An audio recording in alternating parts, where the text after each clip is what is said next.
네, 안녕하십니까. 네, 제가 예고해드린 대로 우리 시청자분들께서 직접 경찰에 고소장 또는 고발장 또는 민사소송은 소장을 직접 작성하실 수 있도록 그 작성하는 방법을 핵심적인 것을 쉽게 간략하게 설명을 좀 드리겠습니다. 요즘에 이제 법 왜곡죄가 핫 이슈니까 경찰 또는 검사, 판사가 나의 사건을 의도적으로 상대방한테 유리하게 하기 위해서 법을 적용을 완전히 왜곡해서 엉뚱하게 했다. 그래서 담당 경찰을 또는 검사, 판사를 법 왜곡죄로 고소하겠다.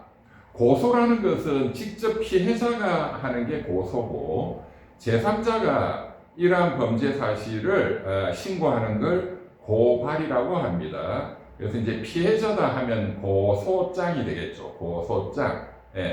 그래서 이 고소장을 작성하는 기본적인 그 형식을 좀 말씀을 드리겠습니다.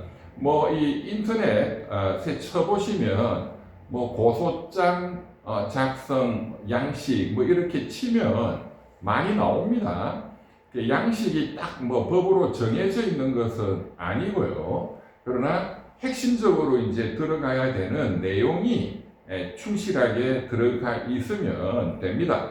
그러나 어느 정도 이 쓰는 그 패턴이 매뉴얼이 있으니까 거기에 맞게 쓰면 또 이제 수사하는 쪽에서도 이해하기가 쉽고 또 고소하시는 분도 그렇게 좀 정리해서 고소를 하면 본인도 또 수사관서에 가서 본인 주장을 진술을 해야 되니까요. 고소인 조사할 때. 그래서 이제 이렇게 정리된 양식으로 하시면은 바람직하다. 수사가 좀 더 신속하고 쉽게 될 수 있다. 자, 그러면 제목부터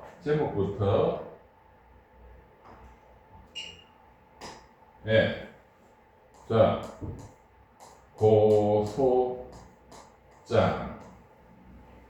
제목의 고소장. 그 밑에 들어가야 되는 게 이제 고소인 이름을 적어야 되겠죠. 고소인 홍길동. 그 다음 피고소인 경찰, 검사, 판사 이름을 적어야 되겠죠. 피고소인. 해서 검사면 검사 윤석열 이렇게 쓰고 그 다음에 이제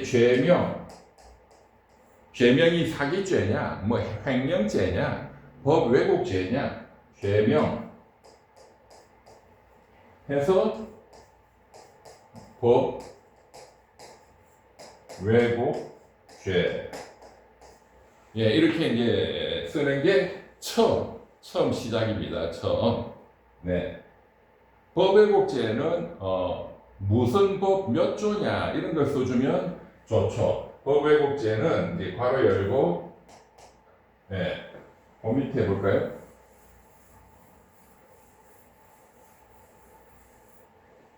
자, 죄명 법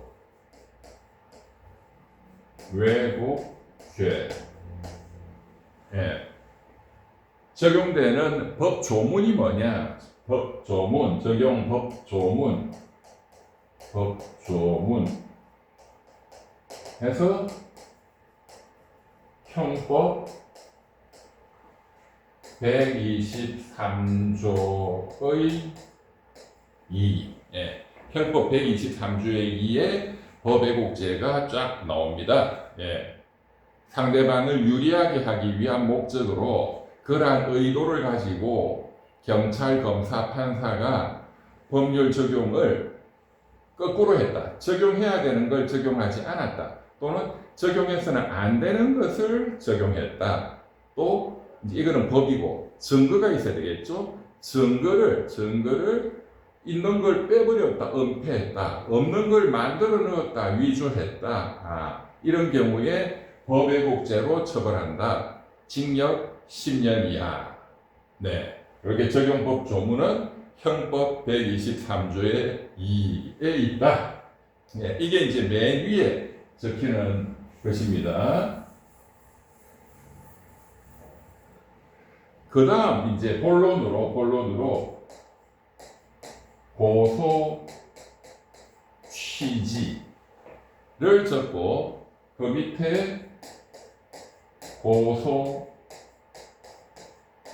원인을 적습니다. 원인을. 네. 고소 취지라는 것은 간략하게 이 사건의 핵심을 요약하는 것. 예, 왜 고소하느냐? 예, 고소인은 피고소인에 대해서 이 법 왜곡죄로 고소하니 신속히 수사하여 엄벌에 처해 주시기 바랍니다. 이렇게 간략하게. 네. 고소인은 피고소인을 법 왜곡죄로 고소하니 신속히 수사해서 엄벌에 처해 주시기 바랍니다. 이게 이제 간략한 이 사건의 요약이고 자세한 건 고소 원인에다가 적는 겁니다. 고소 원인.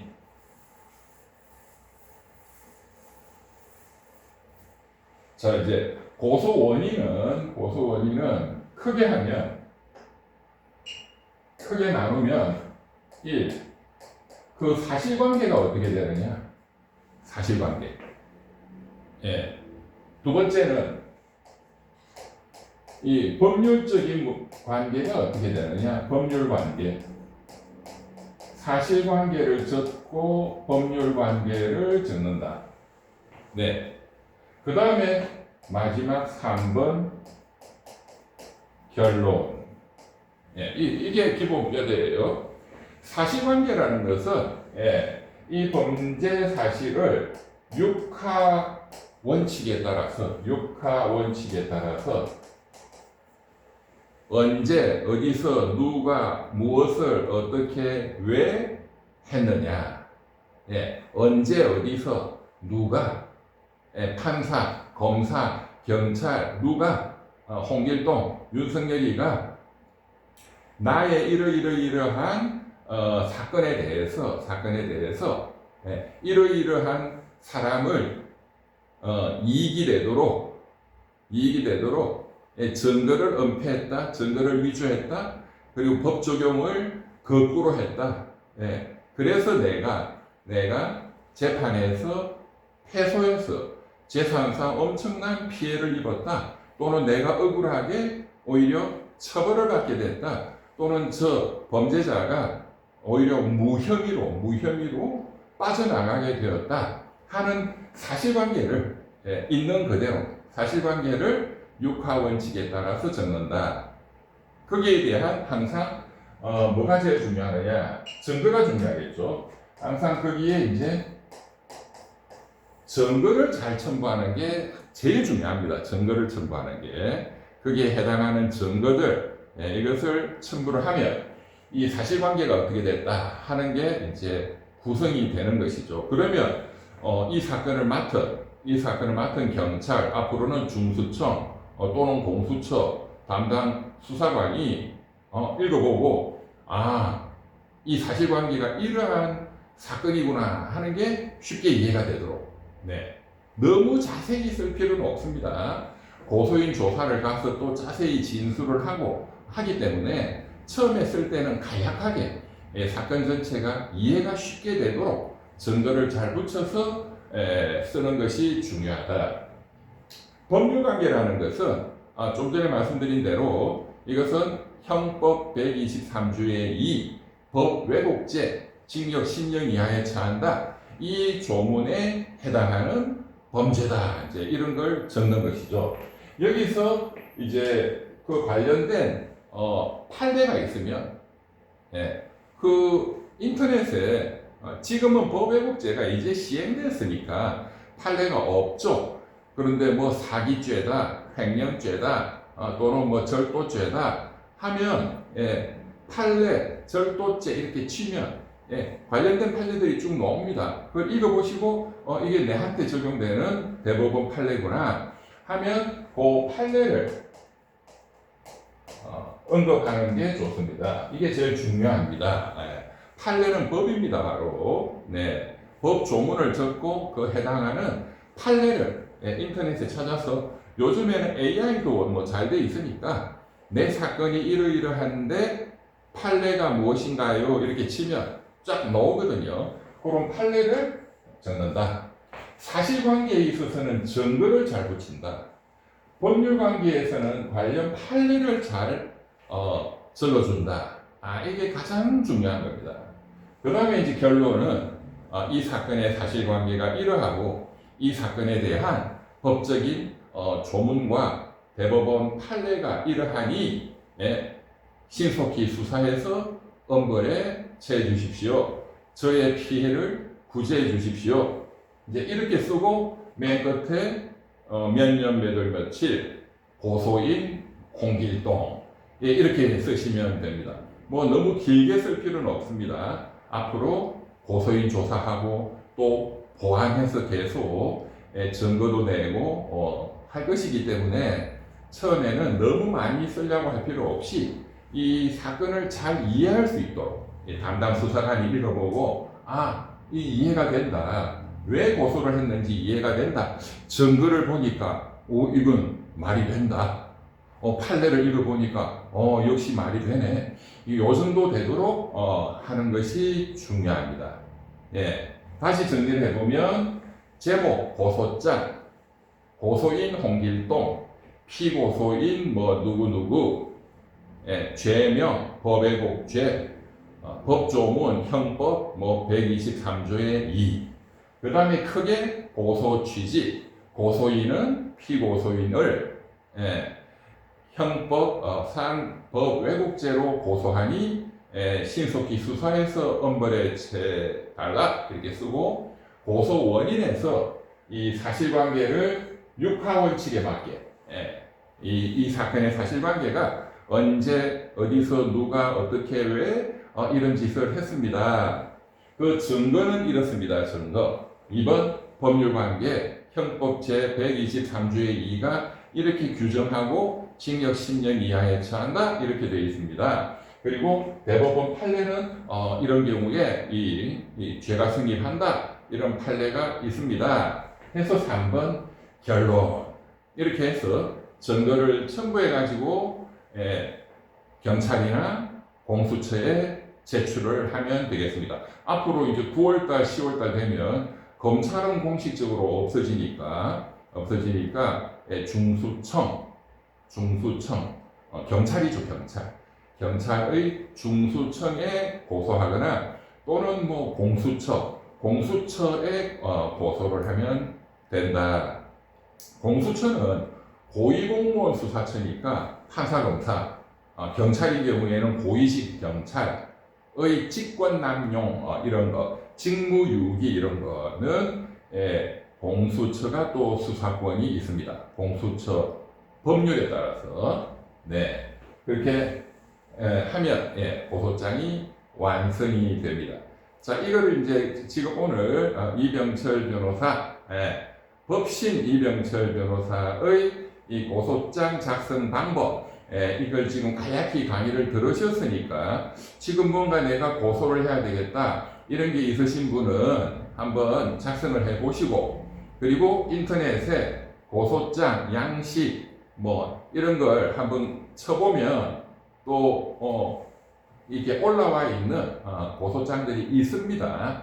예, 그런 거 읽어보시면 이제 이해가 굉장히 쉽죠. 이해가 쉽죠. 네. 그래서 이제 기소를 하고 재판을 하고 이제 판결이 나온다. 판결이 나오면 판결문도 이 형식과 마찬가지입니다. 예, 서울중앙지방법원 판결문 돼 있고, 예, 이제는 피고소인, 피의자, 피고인이 누구다, 네, 피해자가 누구다, 네, 그 다음에 판결 주문, 고소 취지에 대응해서 판결 주문, 피고인을 징역 몇 년에 처한다. 그 다음에 고소 원인에 대응해서 판결 이유는 이 사실관계가 이렇다. 증거에 의해서 사실관계가 이렇게 인정이 된다. 이 법률관계 형법 123조의 2 법외국제에 해당하느냐. 판례를 검토해 보니 판례의 법리가 이러하다.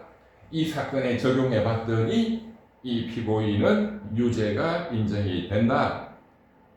그리고 이 피고인의 여러 가지 참작 사유들을 유리한 점, 불리한 점을 참작해서 징역 몇 년에 처한다. 또는 뭐 징역 1년 집행유예에 처한다. 또는 뭐 벌금에 처한다.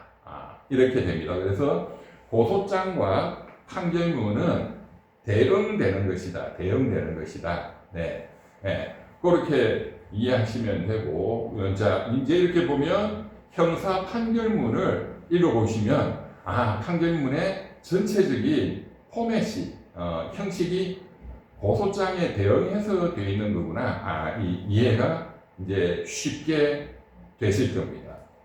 감사합니다.